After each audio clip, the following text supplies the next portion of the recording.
Now the thing the jig does for you is it holds it, it adds extra weight, adds extra size.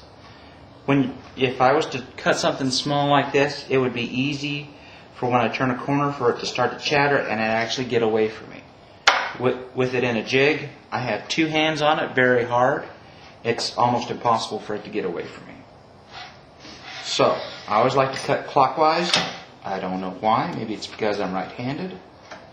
But what I do is I put the blade in like so.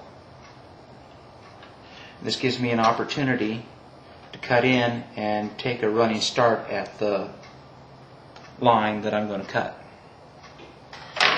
So, let's zoom in again and cut this son of a gun. So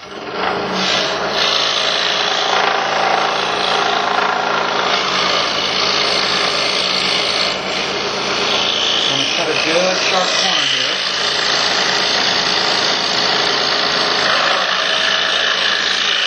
Hitting the area with the windows.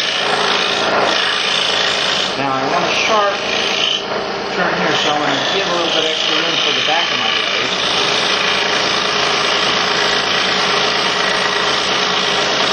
This is African mahogany that I'm cutting. I love cutting African mahogany. It's nice and soft. Alright, now I'm going to do a little 360 here so I can bring the blade back around and have a nice sharp peak. Now, this is something that happens frequently when you do the little curlicue.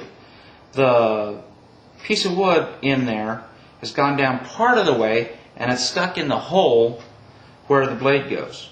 So I've got a way to clear that out, and what I'm going to do is I'm going to back up the blade and just jostle that enough to where it either sticks inside or comes out. It's gone. So now I can continue cutting.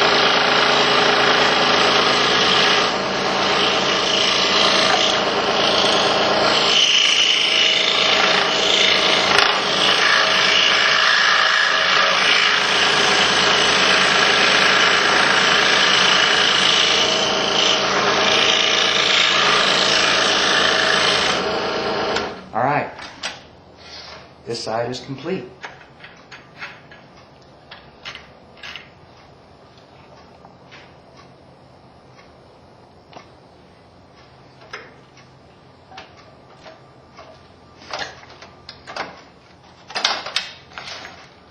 So, now we have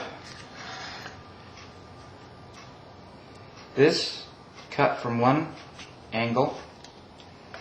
As you can see, doesn't look like much from the other side, but that looks like the item that we're trying to cut from this side. So we're going to put this back in here,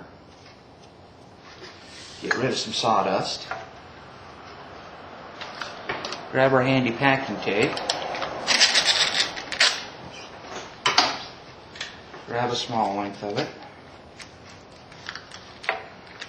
and then just run the tape around here nice and tight. On the face that has the pattern, you especially want it tight, because if it's loose, you're going to get sawdust between the tape and the pattern, and you won't be able to see where you're cutting.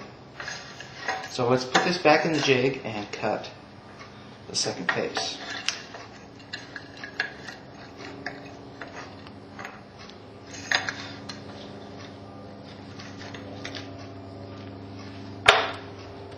Now, making sure everything's nice and square is very important. And I've got a little problem here. Don't know where it's coming from. So I'm going to open my jig up a little bit wider here.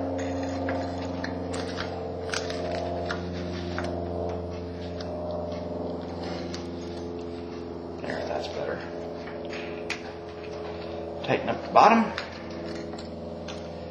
bring the top down, tighten that up, and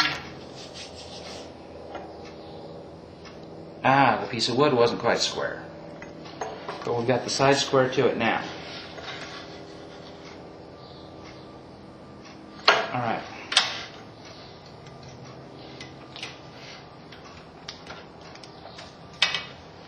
Feed the blade in there, tighten it down, tension it, zoom in. Let's finish this.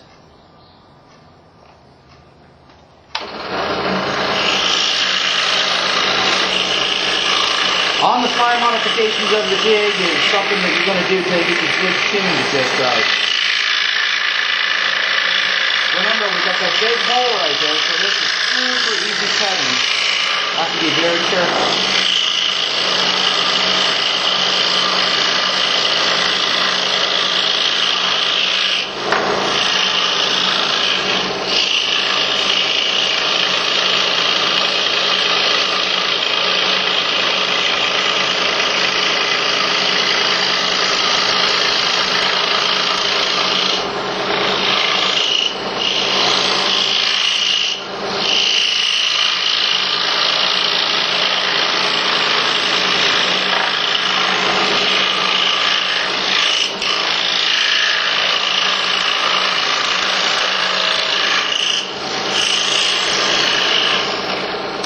Okay, the piece is cut.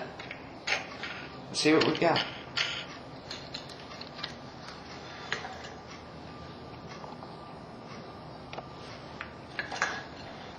Here, let me undo the jig and get that out of the way.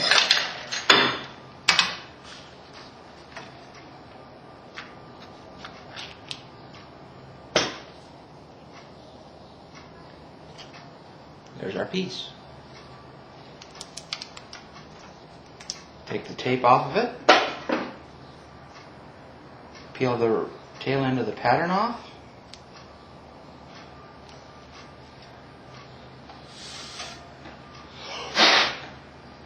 There it is.